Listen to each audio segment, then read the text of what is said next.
Okay, we're going on in a bit here. Okie dokie.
Are you ready?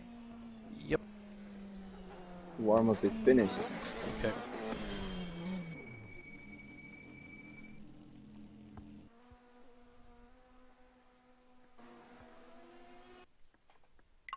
Attention grid, all non-essential personnel leave the grid now.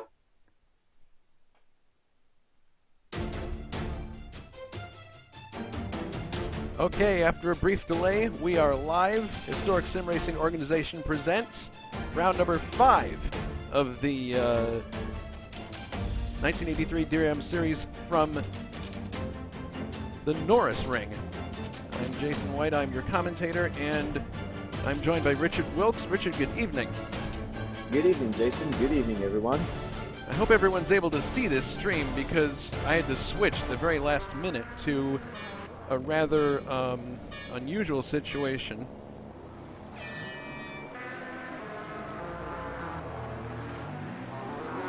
So we are beginning the formation lap here,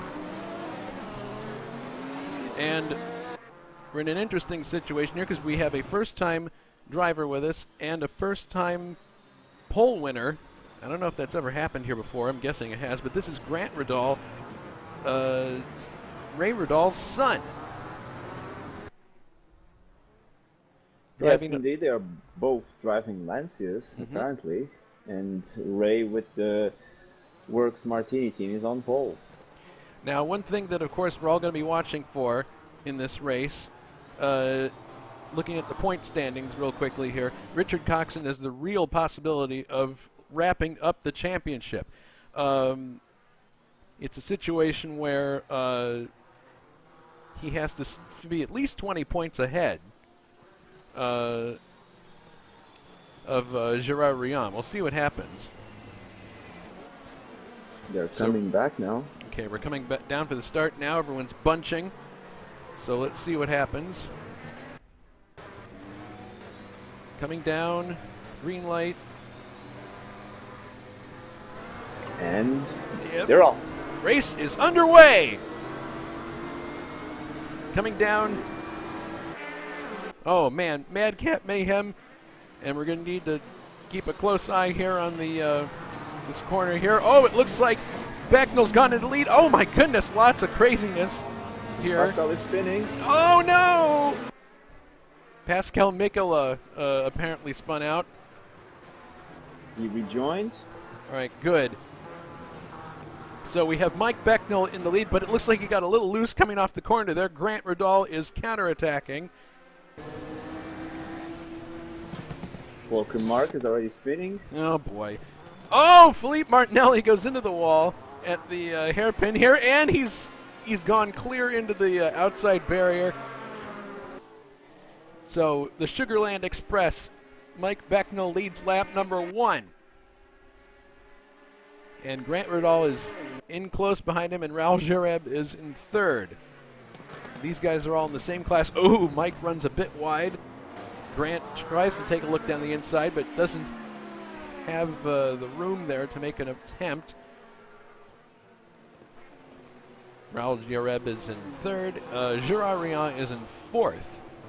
Now we're going to be keeping a close eye on Gerard today because he has to finish better in his class than Richard Coxon does if he wants to have any hope of challenging for the championship. I'd say that's a pretty difficult thing to do. And here he's being overtaken by Juha Boss. Oh my goodness, side by side into the hairpin. Looks like Gerard's going to keep the position, but if Gerard's really going to have to pull off a real stellar performance here if he wants to stay in the hunt. Wouldn't you agree? I believe so, yes, I believe so. And, well, people are fighting really, really closely on this first few laps. Yeah, going back to the front now, Grant has just taken the lead back from Mike. Mike is counterattacking on the outside, going into the backside of the course, but that's really not the place you want to be. He's trying to set himself up for another overtake, but it looks like he's got a better command of that of acceleration with that Porsche as they're coming into the second hairpin here at the end of the course. So if you're Mike now, you're probably thinking to yourself, well, this kid is quick, but he has no experience as far as we know finishing a race, so coming down to the first hairpin again.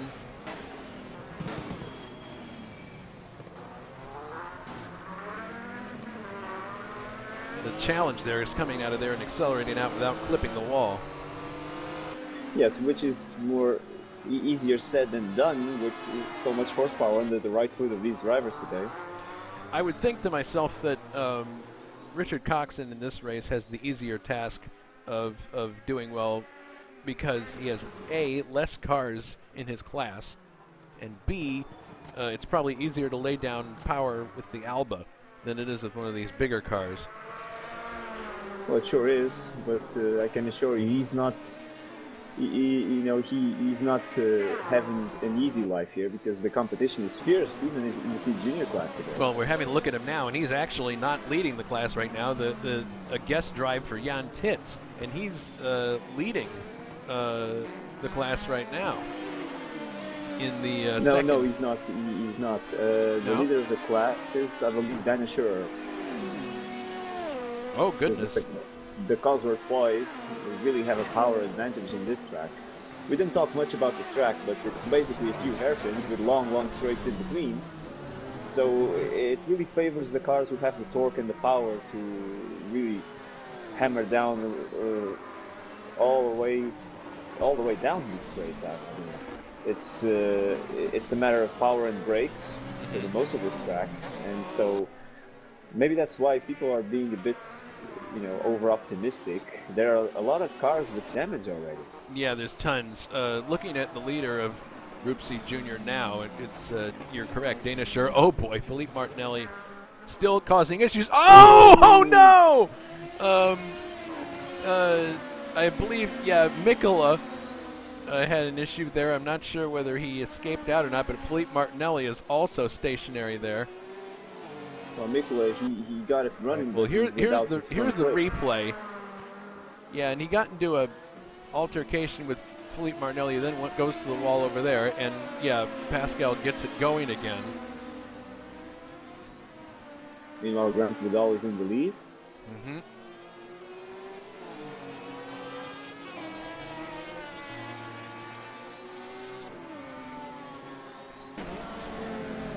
So if Dana's in the lead of, actually David Jakes and Dana Schurer, they're running 1-2 in the driving the Cadenades. So they're leading the Group C Junior class. They're very close together. So this could actually play a huge role in how the championship is or is not decided. Indeed, it's not. I mean, even the C class cars can have a role because there are many C class cars who are now behind the C Junior cars, and if something happens, they can decide the championship with an accident. Yeah, we're looking at Pascal Mikola now, who was he's missing his front clip. Apparently, he's decided he's going to continue without fixing the car. On a track like this, that possibly will work. I don't know. We'll have to see how he does. But ahead of him, the leaders of C Junior are really battling it out. We've got David Jakes, who's basically been hopping from one car to the other throughout the series, and Schurer took over this car after Pascal Mikola vacated it, and they're very closely matched here. Yes, and Jan Tit seems to be gaining some ground on them too. Oh! Very, very close coming into the... Pascal Mikola almost got into the side of one of them. He's in kind of an awkward position because he's in a class above them, and he's behind them on the track, so... When he forces his way through there, I guess David Jakes lost a bit of ground because of that. Yeah. And he's not happy. No, I guess if I were him, I wouldn't be either. Oh, now he's trying to get through Schurer. Oh my goodness, he actually tapped Dana in the back there. Okay, now he's finally through, and now David Jakes is going to try to take advantage of the situation, and he's running right alongside Schurer right now. Looks like he might actually get it done before they get to the hairpin. They're charging down the straight here. Yeah, really close now, under brakes. Under braking, but Dana's going to try to go in the... Oh my goodness, they're side by side. Dana gets the position back. Oh, she almost pinched... This is some of the best teammate battling we've seen this year. Here comes David Jakes on the inside. Indeed, there he goes, and Tits is getting closer and closer. Yeah, this is playing right into the hands of Jan Tits because he's going to be able to close in.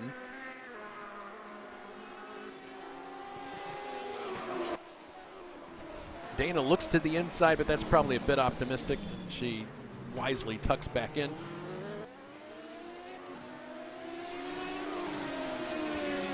Well, they are going for it. They are giving absolutely everything. And yeah. They're locking wheels left and right. And look, now Tit is really close to David Jakes now. Very close. He still has a little close bit of... to Dana. Yeah, Dana. Yeah, still is a bit of... Oh goodness! No! Oh, he hit Dana, spun her around. Now she's stationary. Oh, no! She just ran into the barrier there. Oh, this is a disaster for Dana. Now she's got all manner of cars going by. Finally gets around the barrier there. She's trying to rejoin alongside of Matthias Weber. Oh, my God. That was a I don't think she has much damage, but she no, but that was an absolute... If I were her, I'd be absolutely just furious. I mean, it's just really, really... Let's go back and take a look at this again. Essentially, she just got tapped from behind by Jan Tits, and when you're moving at speed in these cars, it doesn't take much. And here we're looking at the replay again. Yeah, it was just a misjudging of braking distance, I guess. No, that's all right. This is very important. Yeah. Grant Ridal must have had a problem because he's down in fourth, and Paul Jareb and Mike Becknell are fighting for the lead. Yeah, Grant Ridal has dropped down to fourth. We missed that looking at the Group C Junior action. So now, yes, Mike Becknell's having a look inside of Raul. Raul has had several good drives in this series, but there have been situations where it could have gone better, but then he has bad luck, like he was on the pole at Avis. Now, here comes Becknell down the inside. See, here's the thing. When you take that inside line, you're basically trying to take away that line, but then as you come off the corner, you're not in an ideal position to accelerate. So if you get in too deep, the guy you're overtaking can take position right back again, but Becknell timed that really well. Now Yareb is going to try the same thing at the end of the straight here. He goes to the inside. Dave Simmons off track. Oh, no! Oh, no! Raul Yareb gets hit by Mike Becknell on the exit. Oh, my goodness. And now he's got to rejoin with all these other people coming around the corner. God, it's just one... We thought that was what was going to happen here. And sure enough... Vidal overtook him, so he's now in second again. And we have second, third, and fourth together here. Now Gerard is going for it. He's going for third, and I think he got the position. That's really unfortunate. Oh no! After all, no. But you know, quite a bit of tapping from behind here. I mean, Yeah, people should quite be a more lot. careful with this. So Grant Riddall, yeah, he's actually been the beneficiary of this. He's got a ways to go, though, if he wants to catch up to Mike. He's 10 seconds behind right now. Because of the franticness of getting on the air earlier, we forgot to mention this is a 70-lap race, which seems like a lot, but you got to remember that this track is really short. And right now we've completed 14 laps out of that total. So yes, and of course, there is a possibility that tires might play a role here. I don't know what kind of strategies the drivers are going along with, but we might see some people stopping for tires. that is a very real possibility. I'm glad you brought that up. It hadn't even occurred to me because of the amount of bashing that the tires will take under braking, especially here. And then again, when you go to accelerate out of a corner. I'm sure a lot of people were using soft qualifying tires during qualifying, but using soft tires during the race is probably a death sentence. It's not a good idea. No, I don't believe so. No, at the very least. I know that the C Junior class, most of them don't even have the option for soft, so I would be surprised if they stop. But the front runners, it's a real possibility that some people are on the medium vet list. It's interesting too when we talk about people who are here. We've got newcomers, but there's a lot of people actually who are not here. People who would normally be driving the Lancias, a lot of them are not here. Jose Berenger is not here. Pascal Lefebvre is also not here, who is a regular in the C Junior class. Also, Yves Placé is not here. He's from the Lancia team. So,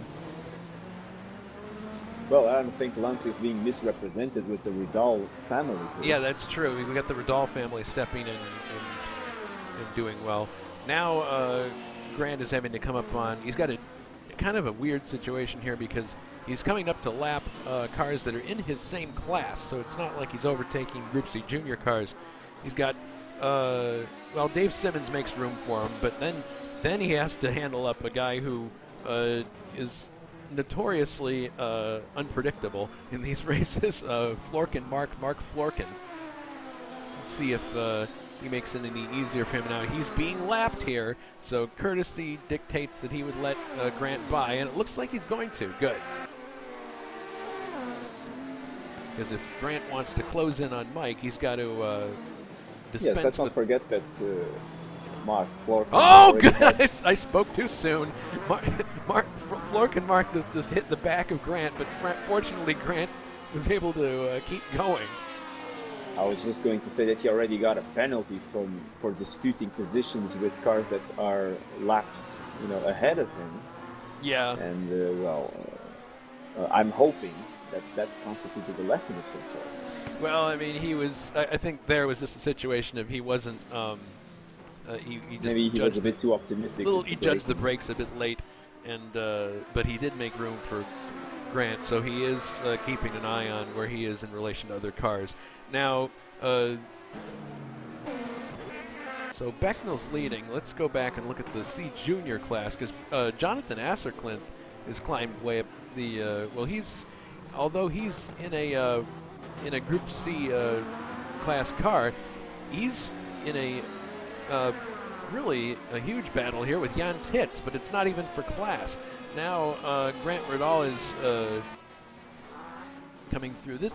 So the curious thing is, I'm wondering, because Jonathan is in 11th place, Titz is in 12th.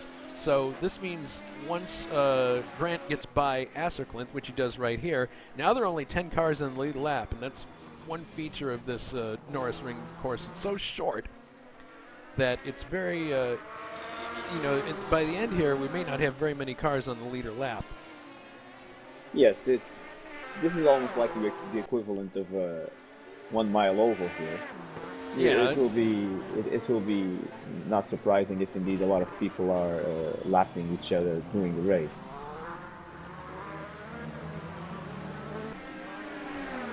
So David Jakes is now the de facto leader of Group C Junior after what happened to Dana. Indeed, and speaking of C Junior, I was looking into Dylan Canton, which is the sole Mazda-powered car here today, and well, I don't get it. He has the possibility of going at least 2 clicks of rev limiter above what he's using now, but he's not using them. So yeah, he is moving kind of slowly, it appears, compared to the other cars around him. But as far as the championship watch is concerned, well, we have one confirmed retirement. Claudio Augusto has retired in the C car. We didn't see that, but it doesn't surprise me on a track like this. I mean, the C car must be just absolutely evil to drive here. well, he was squeezed. He was squeezed by Pascal, and I believe his car was damaged because after that he didn't do very well and ended up giving up. And speaking of damage, Mark Florkin is without his front. Oh, Mark Florkin now. Yep. So the question now is he going to go in the pits? Gerard Rion coming up to lap him now. We have a very nice fight here among the C-Class between Hugh Habas and Ray Rudall. They're very close on the track and they're fighting for position. And we have another confirmed retirement. Dave Simmons retired with the CK5. Yeah, whatever incident occurred prior to that. Okay, so now we have Juha Bos, and he's got a big dent in the side of his CK5. And he's overtaking, trying to overtake Florkin Mark, and he's got Ray Radal, oh my goodness, almost 3 wide there, coming down to the hairpin. Ray seems to have a bit of a roll on Juha. Let's see if he can get it done. Juha going for the inside. Well, Ray goes way to the outside. Apparently, I'm not sure what that was all about, but 2 very different lines going into the hairpin. Maybe he missed the braking. Possibly. Counter-attacking now. Counter-attacking now. Clearly, it's not an issue with his car. Yeah, you're right. This is a really good fight between these 2. It's not often that we have a father and son duo on the track, but it's pretty cool. Now here comes Juha on the inside, trying to get the power down. Oh goodness! I believe Ray might have touched the wall there, and there's another part lying back there. Yes, it's. I think it's the engine cover of Pascal Mikula. Oh goodness! So he's lost the front and the back now. Very eventful race for Pascal. He's upside down at the entrance of the pits, so I guess that's the end of his race. Oh goodness! Yes, he is upside down. There's the confirmation. So meanwhile, Mike is still leading, but his lead is shrinking every lap. It's so hard to keep track of all the action on this track. I knew that was what we were going to have. So Mike, who was the winner at Avis, running by himself, and you can see just in the background there, Grant Radal. So the gap right now is 5.6 seconds. So yes, he is closing down. Grant Radal in second, Raul Ureb is in third, Gerard Rion is fourth. Let's keep an eye on that because he's fourth in his class. If you go back down and look at the Group C Junior class, we have David Jakes in the lead there. Second place is Jan Titz. And then third in class, actually third now is Dana Schur. And fourth is Richard Coxon. So Richard Coxon, oh, and he's running right with Dana. Big battle going on here. They're fighting there. They're really fighting. But the key here is that both Richard and Gerard Rion, who are Richard's leading the point standings by 20 points over Gerard. They're both fourth place in their respective classes. So if they stay there, which is probably not going to happen, and as I say that, Richard's going for the inside. Oh! Contact between him and Dana. But Richard was there already. He got through, yeah, and so now Richard's up to third. So basically, that means maybe not for long. Yeah, Dana's coming inside. But the point I was going to make is that we have to keep a close eye on where these guys are during the race, because where they finish will definitely figure into whether Richard wraps up the championship here or whether it'll have to be wrapped up in the final round at Diepholz. So Schurer gets back the position. I think Richard is content to cool his tires just for a second here, although, well, he's counterattacking there. Oh, he's driving conservatively, Yeah. I believe.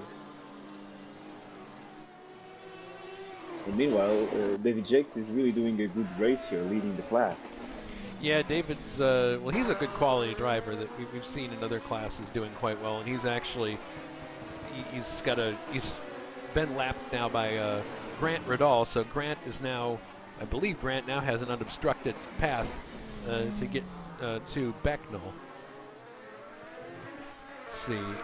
Well, The he gap, will need it because he lost some time. he did lose time. The gap has increased to a little over 7 seconds now. And, well, he's got Dylan Canton now between him and well, he's got Weber and Canton both that he has to deal with. Oh, Mark Flocken almost took Dennis Schurer out now, and Oh, I guess man. he was the one going to the wall.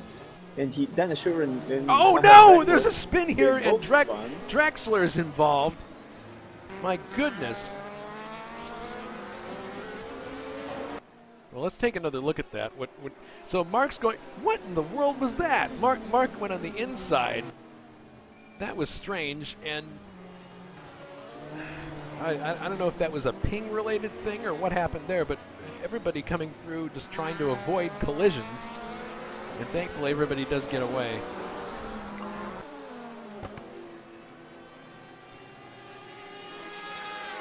I think Matthias Weber is maybe using a handbrake or something around the final hairpin because he's really going to stay around. Well, now Grant goes around Dana, laps them, but my goodness, it's just nonstop craziness. We should play yakety sax when we run this race in the background. I think people maybe get a bit too optimistic and they have wheels covered. Yeah, I think people get into the situation where you see that you can possibly outbrake somebody, you make the attempt, you try to get alongside, and then you realize, oh shoot, that I don't have enough room, and then it's too late. So a really eventful race from Dana's point of view. Her teammate, comparatively, is having quite a quiet race. Indeed, and he's leading so far. Yeah. In fact, he's almost lapping her, which is, Oh, wow. it just shows how much trouble she's having. You also got to start wondering if she has damage. Well, she certainly does. She has damage in the side of the car related to what happened.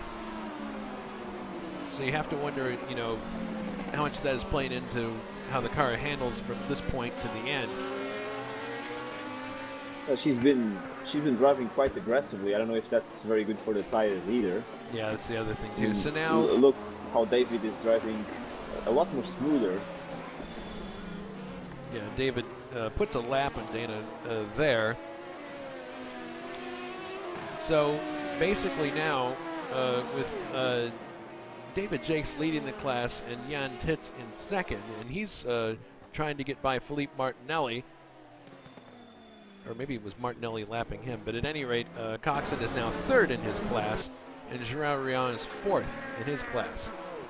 So we'll have to look at the points and how that stacks up towards the end of the race, so we can get an idea of what physically could happen, whether Richard Coxon could wrap up the title, or whether we have to go to the next round. The gap from Mike Becknell to Grant Riddall is still about 7 seconds. Hasn't changed. Yes, Mike is hanging on. What makes me wonder what kind of strategies they have for this race as we are almost approaching halfway. Yes, we're very close to halfway, which it's pretty amazing because it hasn't been that long of a race so far. At least it doesn't feel like it to me. Meanwhile, Raul Yareb has got a pretty comfortable cushion between himself and Gerard Rion.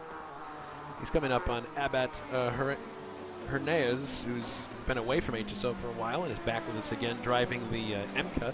He makes room for Raul. And we should also mention that we saw him spinning earlier, but Michael Drexler is now driving the Zach Speed, which was vacated after last round by, oh goodness, very close quarters here. The Zach Speed had been vacated by Jacob Fredrickson, so that's a new car for him as well.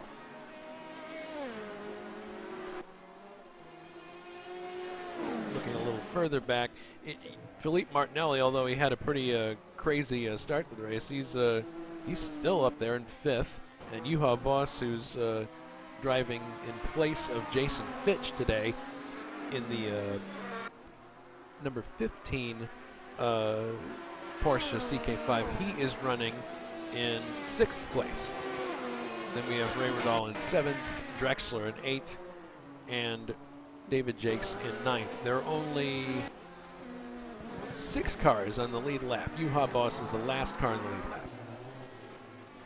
Yeah, Juha is hanging on there.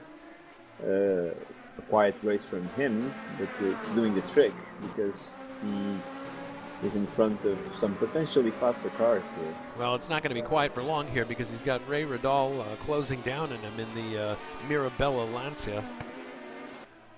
Oh, and Juha gets wide and strikes the outside wall. I don't think he lost a whole lot of time, but he can't do that many more times without, I mean, if you slap a wall like that enough, you can actually lose the rear wing or lose something, you know, or puncture a tire. So indeed, now, he's about to lose the position. Yeah, Ray Riddall smells the blood in the water or tastes it, whichever the Sharks do. He's going to the outside. Ray's taking a very interesting, and that works for him, because he almost had him on the inside there. Ray's got a very interesting line in that hairpin, different from other people's, and it does seem to work for him in that car. I wonder if it's a function of just his driving style or the way the Lancia behaves, or maybe both. I believe that, you know, it's not easy to put the power down on the Lancia, and he's trying to maximize that. Although, to be fair, he has quite a bit more downforce than Juha Boss here. True. All right, so they're coming out of that turn again. We'll see if Riddall can work that magic again. He's got the toe. Well, Grant Riddall is not having the best of races because I think he just spun on his own and he lost 2nd place to Raul. Oh, goodness. Well, let's take a look at the replay here. Yes, here's the replay. He spun after the kind of right-left combo at the back, and there goes Raul Yareb by him. So, yeah, we just caught it. And Grant Riddall's coming into the pits. I'm not sure. So maybe he risked softer tires and now he's paying the price. We'll see when he comes in here what's going on. Yes, the car goes up. This is a tire change. And the car doesn't appear damaged other than that. So, yes, this is our first tire stop. So that's going to send him way down the order, of course, because of the size of this track. Oh, goodness. Looked like there might have been an issue there for Mike Becknell, our leader. Let's see. No, he just having a bit of difficulty in that corner. Nothing crazy. People are really, really attacking this braking zone. Yeah, and I think they're going to really pay for it later. I think you're right. So now that Raul Yareb is in 2nd place in class, that promotes Gerard Rion to 3rd. So now we have another situation where both of our class, the people in points that would be the most in competition with each other, we have Gerard in 3rd place in his class, and Richard Coxon is in 3rd place in his class. So at the rate they're both going to score the same amount of points.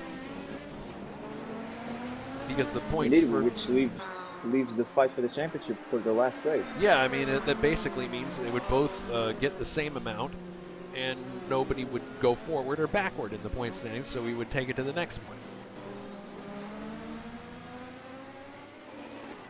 Because it's maximum victory points are 20. And right now, if we look at the point standings, it is exactly 20 points separating Richard Coxon and Gerard Rion.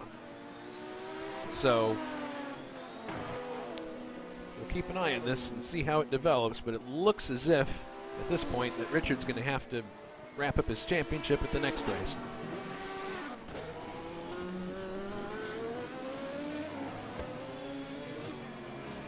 So now, I believe Grant Vidal will try to gain the lost ground. Although, it really depends what Mike can do. If he can go all the way, it might be hard for Grant to claw back the 42 seconds that separates him now from the leader. Yeah, he lost a lot of time. I'm really surprised that he's even in the top 5 right now, frankly. It's quite a shock to me. Now Grant is overtaking Flork, and Mark takes him on the outside rather easily. Although Mark is now coming down. Mark, what are you doing? He's doing it again. He's dicing with people who are not on the same lap as him. Yeah, and nobody is on the same lap as him. Yeah, exactly. 5 laps down. I mean, right now we've got essentially 5 cars, well, 6 now, because Ray is, yeah, we're looking at Ray Vidal now, still continuing to fight with Juha Boss. Juha coming down the inside, trying to get purchased there, but that outside line for Ray is really working, and you can see in the background there the Marlboro-sponsored car of Mike Becknell. And we have a fight for third between Gerard Brion and Philippe Martinelli. Okay, well, this is critical because this could play into the championship picture if Martinelli is able to get ahead of Gerard. Not to the point of giving the championship to Coxon necessarily, but it would definitely could definitely have implications. Looks like Gerard has the upper hand through the backhand portion of this course.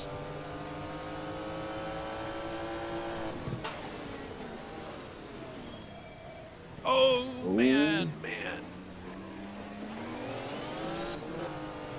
Philippe stays right with him.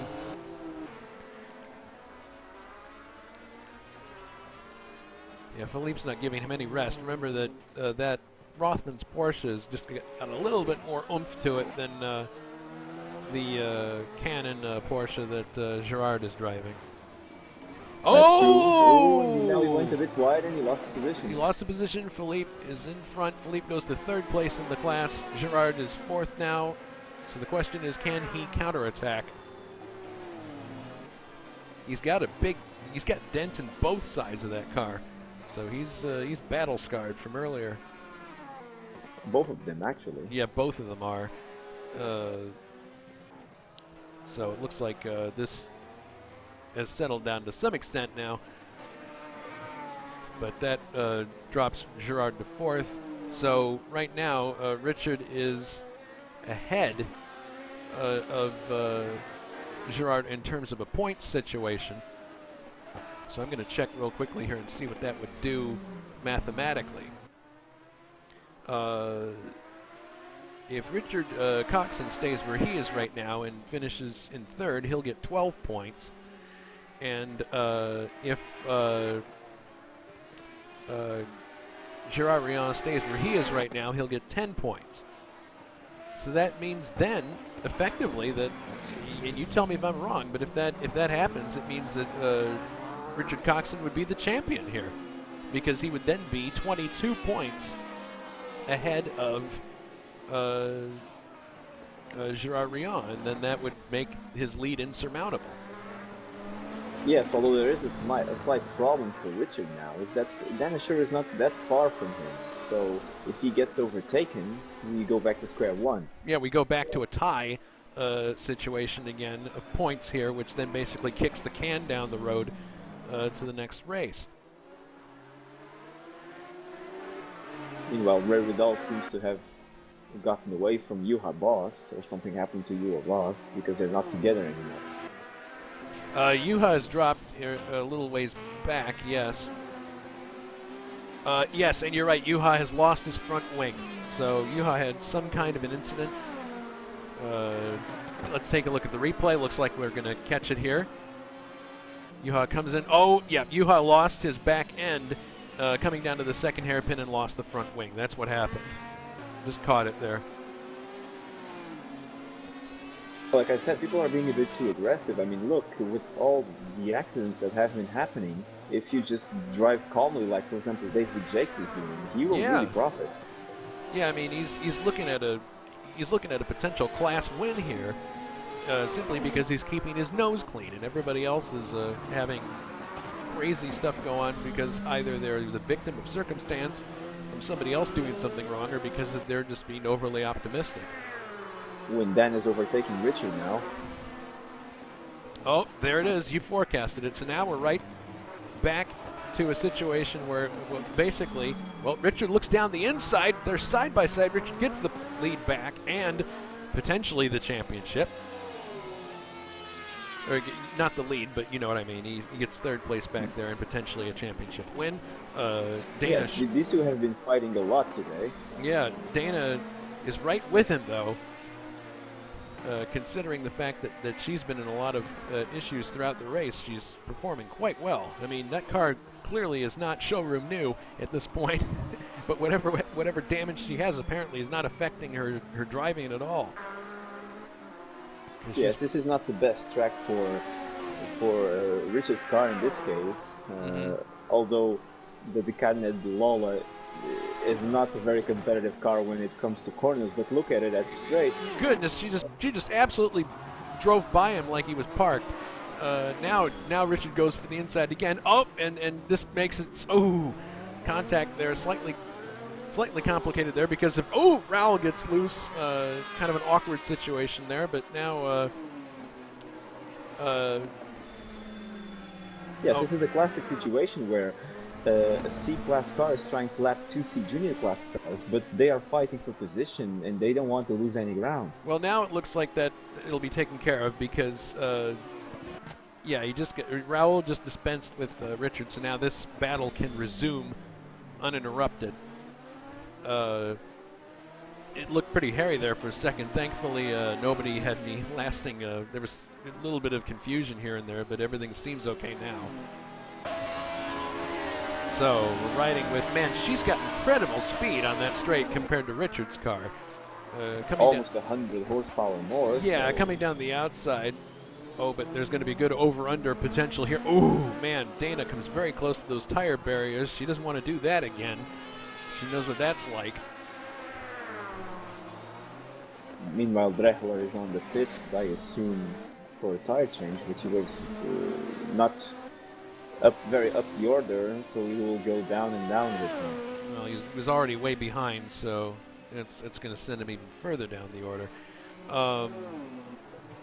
Dana coming down the inside once again at the second hairpin and takes third in class from Richard again, but Richard has got,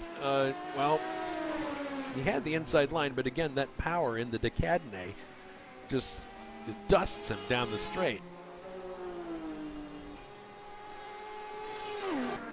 Reminds me of Offenhauser's dusting Voigt Fords in the USAC series. Richard's still looking there. He's still looking. I mean, I would think that, it appears that he has better purchase coming off of these corners than Dana does, but then as soon as they get into the straight bit,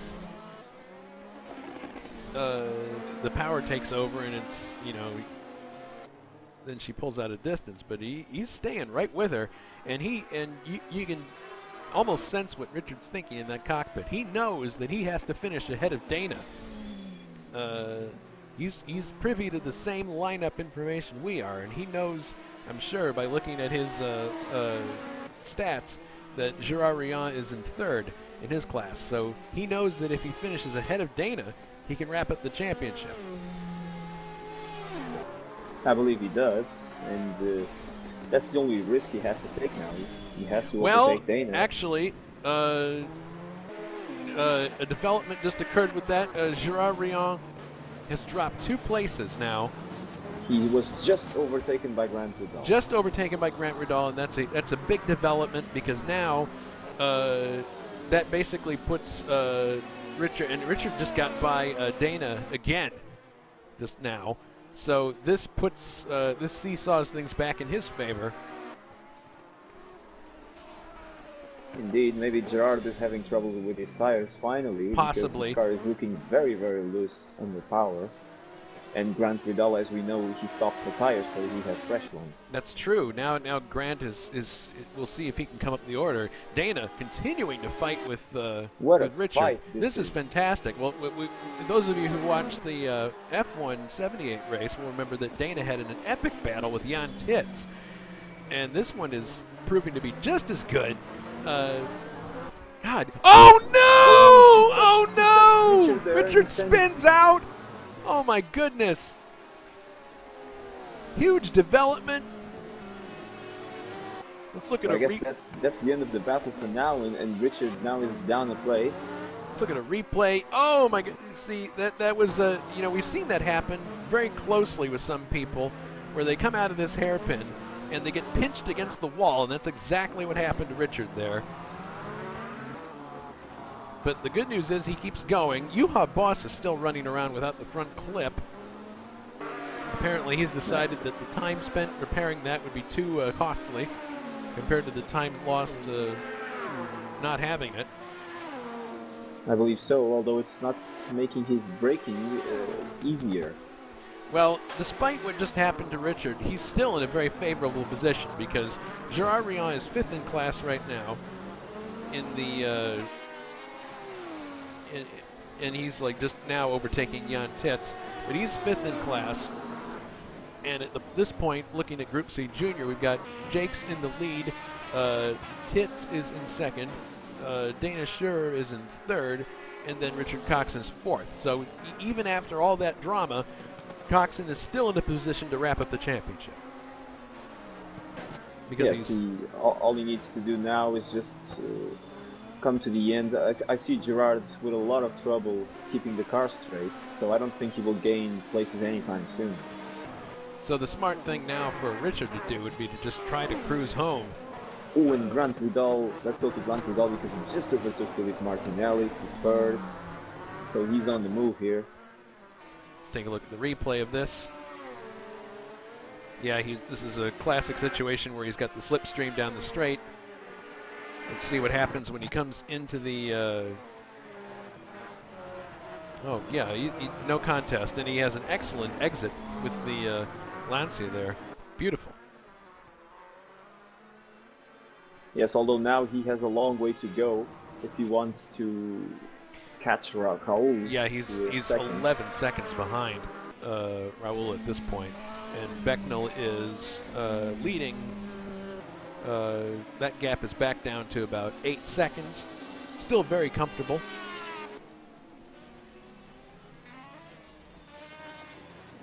Yes, I believe it's now apparent that probably Mike is using the harder tires and yes. He's going all the way. Yeah, clearly. So we've got 20 laps to go now in this race. Pretty surprising, at least from my point of view, with how hard everyone was driving. You would think that people would have been a little more conservative early on, but then again, we don't run this track very often. So maybe it's just something where people forgot. Yeah, whatever was in people's head, I mean, most of them surely paid the price. Mm-hmm.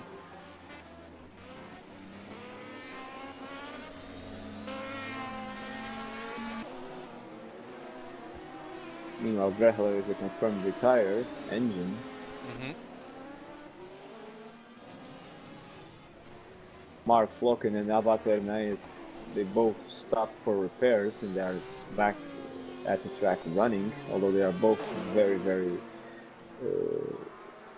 behind everybody else at this point.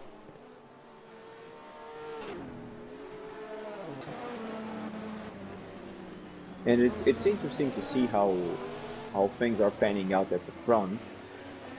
For historical purposes, I know that the DRM didn't have Lancias, at least on a regular basis, but it almost looked like a mirror image of the World Championship. We had the Lancia on pole, but then he had some sort of problems, or in this case he had to stop the tires, and now the Porsches are back leading. Mm-hmm. Yeah, certainly I'm thinking too about Mike in terms of, you know, where he is in his career as a sim racer. I mean, he's won a few races, but I don't think he's won 2 in a row ever in one series. And this is going to be, or actually no, we have Mainz Finton in between the two, obviously this one. But this will be 2 wins for him in one series, which is pretty rare for him. I'm sure he's trying to keep his emotions in check right now, and well, he's doing a good race so far. Yeah. Although we can dispute that contact earlier on with Raul. True. But, yeah, that's true. But to be fair, I don't think. I mean, it could have happened to anybody. I don't think it's something that, you know, is exclusively, you know, a thing Mike is, you know, might have done. It's you know, everybody is potentially going to be in a situation like that where they get overly optimistic. But certainly now, and you can see him flashing lights, you know, being very courteous. I mean, clearly he's taking it very easy and making sure that he doesn't do anything silly. And to your point, yes, it's very likely he's on hard tires, and clearly he's been very nice to them throughout the race because his car is getting off the corners with good purchase.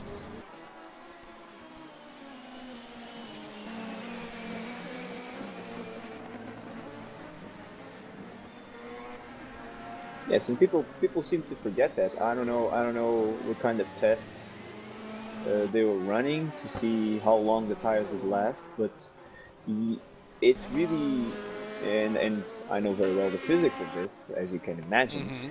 It really pays off to be smooth on the tires. They will last a lot longer. They won't overheat, and you can guarantee a trouble-free long run if you are nice to them. If you are not nice to them, they will make your life very, very miserable, very, very fast. So we're looking now at what in about 15 laps or so could be the 83 DRM champion for HSO, Richard Coxon, who is running 4th in his class, while his closest pursuer in the points, Gerard Rion, is running 4th is running 5th. Sorry. In his class. So, and it does look like Richard's pace has calmed a little bit. Oh, goodness! Mark Florkin, adding excitement again. Let's take a look at the replay.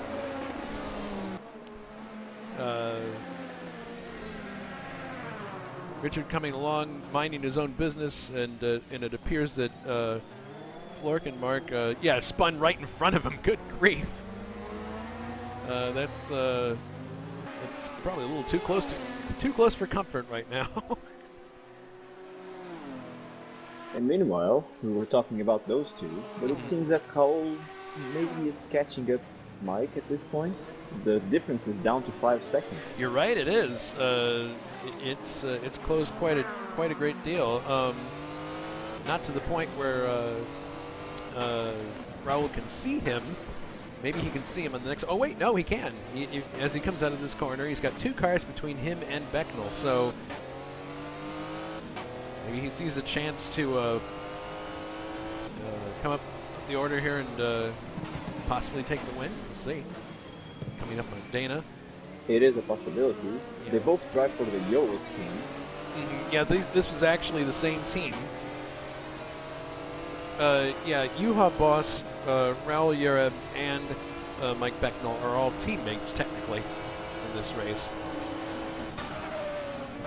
So he gets by Dana here, going into the hairpin. Now he's got to deal with Jonathan Asserklint, which is a car of the same class, so it may not be as easy as it was with Dana. We'll see. The gap is 4.9 seconds, so it is closing down. You could argue that it's not closing fast enough. Raul flashing his lights, attempting to get Jonathan's attention, probably telling him, hey, you know, get out of the way. I want to catch up to the leader here. And speaking of catching up the leader, let's not forget that Grant Vidal is lapping really, really fast. And he's also catching the 2 leaders. That's true, so we have a real accordion effect happening here, and his dad is behind him, Ray Vidal, but I believe Ray is much further down the order. Yeah, Ray is actually running 8th, a few laps he's back. He's 2 laps down. He's 2 laps down. I think I believe he stopped for tires also, so... It's pretty amazing to me that, and here's Grant going on the inside of Mark at the hairpin, muscles his way by, although he then has trouble getting the power down. But Mark lets him go by. I'm actually really impressed that Grant was able to make a pit stop, change the tires, and still be in a position to challenge for a podium position or be in a podium position, because as short as this track is, you take a pit stop for tires, I mean, you're losing lots of time. And here he is able to, I guess it's a combination of the freshness of those tires and everybody else's tires slowing down maybe. Yes, and let's not forget that he already stopped a while ago, so his tires won't be fresh until the end of this race anymore. That's true. Yeah, he's clearly got an advantage since he stopped. Car's moving well. Yuha continues to move around without the front clip. I guess for him it's not worth changing, and he is actually 7th in the order, so he just doesn't want to lose all that time on pit road. Of course, you can make the argument that losing that time on pit road is fine as long as you can make up the time on the track with the new tires, and Grant has certainly made evidence of that. David Jakes continues to lead Group C Junior.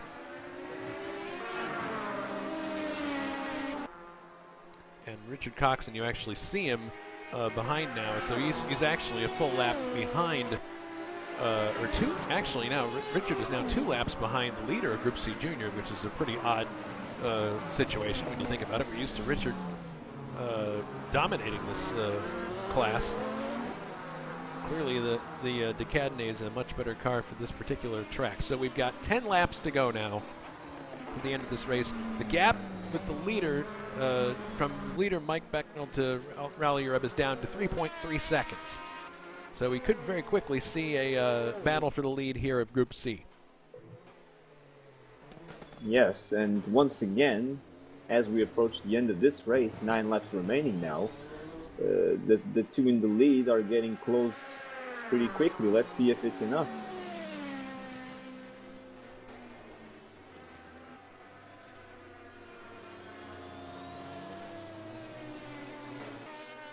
Oh, it looks like Mike might have glanced the wall slightly there. Well, he's feeling the pressure for sure.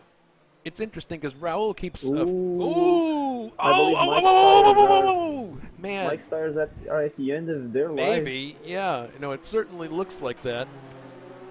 Mike can't light up the Marlboros just yet. He's under serious threat now from Raul Yared with less than 10 laps to go. We thought we had it all here at the Norisring. Looks like we have even more action. And you can see with Becknell's car there, he's got a big dent in the side. Yared's car, by comparison, looks relatively clean. I'm not sure if Raul stopped for tires or not. Yeah, if he did, we didn't see it. Mike's tires are clearly just shot at this point. You can see how his car's fishtailing. So now if you're in Raul's position, you got laps in hand to get the job done. You don't want to try anything stupid. Just wait for the proper opportunity to get by. And he clearly is coming off corners with much better purchase. Yeah, Mike is clearly struggling at this point.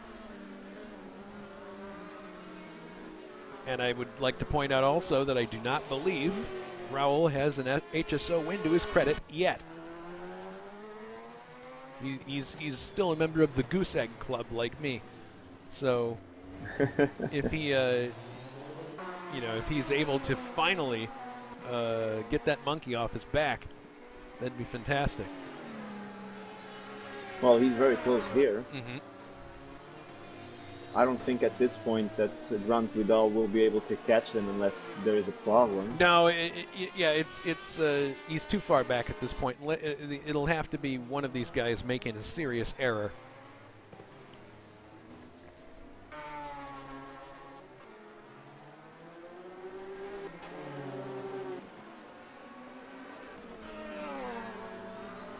Becknell at this point seems to be a little bit more under control. And Raul seems to have backed off slightly, which is interesting. Maybe Mike cooled off for a bit and regained the control of the car for a while. Possibly, but that doesn't quite explain Raul. Maybe Raul decided to take a bit of a breather too, realizing that there is still a little bit of time left. Yeah, there's about well, we got about 5 laps to go now, so time is actually running short. I mean, if Raul's going to have to show what he has at some point here. Oh, Ooh, here's another opportunity. Mike Becknell slaps the outside wall. Clearly, okay, and now Raul's got an excellent opportunity on the plate here. Riding on board with him. Mike is protecting the inside line. Here they come down to the hairpin. Raul taking an outside line, similar to what we saw Ray Riddall taking. Gets a little better purchase. And he's still Mike's car seems really, really fast down the straight. Yeah, very quick down the straight, so perhaps he's running less rear wing than Raul is running. Because that's one definite thing you can do here. And of course, another thing to factor in, I mean, these guys I would think would both be running full boost. Simply because, oh man, very close. It was too close there. That was way too close, but it looks as if Raul lost a bit of time there on the exit. Just because the car was kind of coming off at an awkward angle. But it's not over yet. He's still pursuing Mike, trying to get the slipstream down the straight.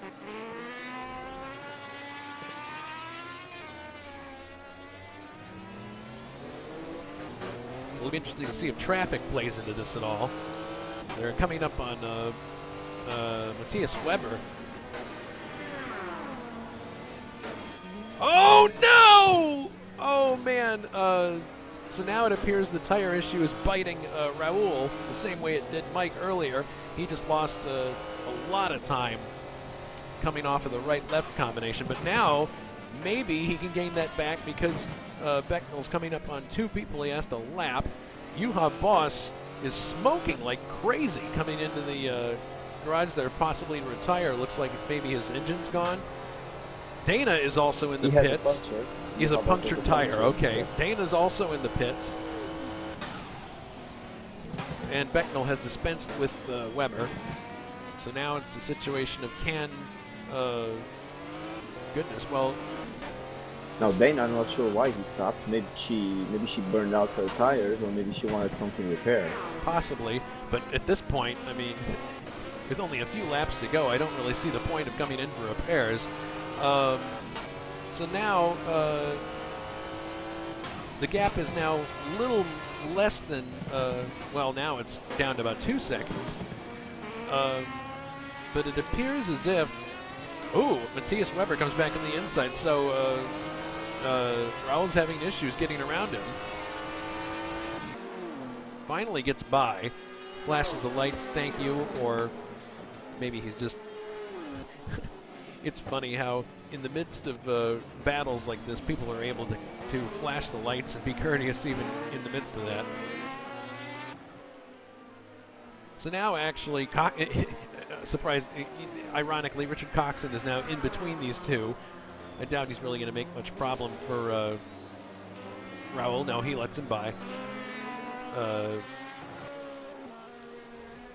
Although Raul was really anxious to get by. Yeah, but Raul has actually lost quite a bit of time now to Mike. So if Mike can basically keep going, I mean, I'm thinking he probably has this locked up. We'll see, unless he makes a serious mistake. Becknell's coming through now to start what I believe is his final lap. Yes, he is now in his final lap.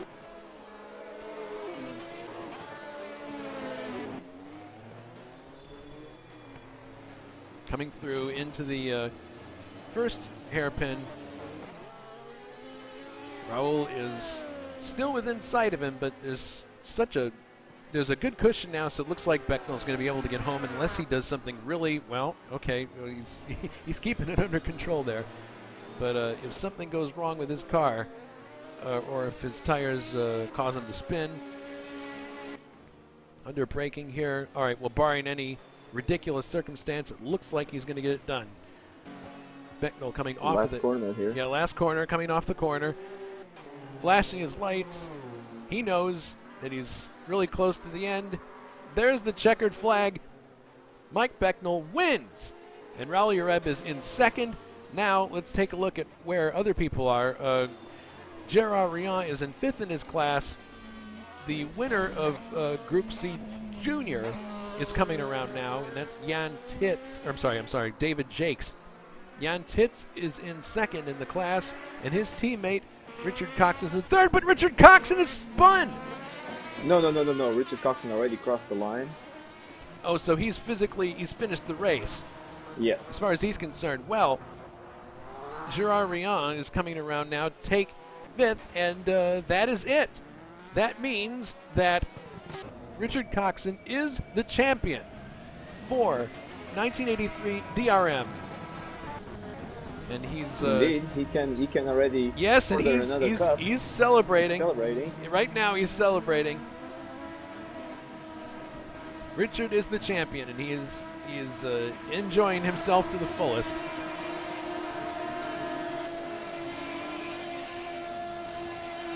Well, he kept it together here, and well, we had the incredible situation of having a C Junior class winning the overall championship, which has not been heard of. It actually happened in real life. I think. Oh, and now he's blown the engine. Barbecue in the Alba garage area. I think Richard was very shrewd in his decision to pick a car of that class because he knew. This is just my guess, but I'm thinking to myself, he probably knew that with the kind of courses that were going to be run, especially later in the season, that it favors cars with less horsepower and more purchase. So perhaps that was part of his decision.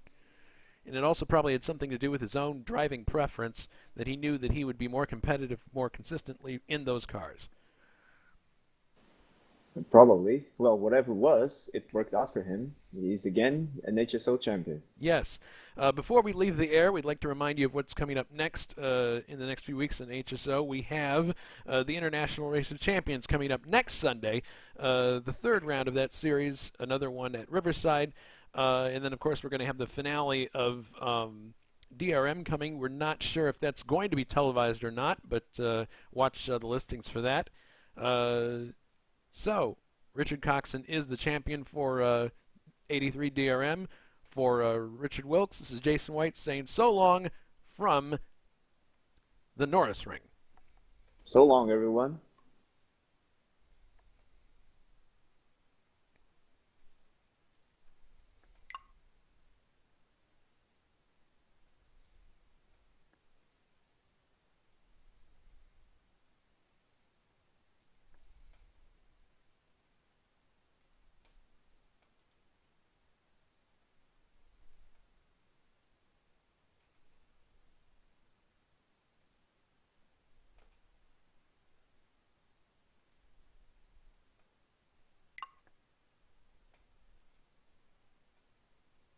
It's a wrap. I believe so.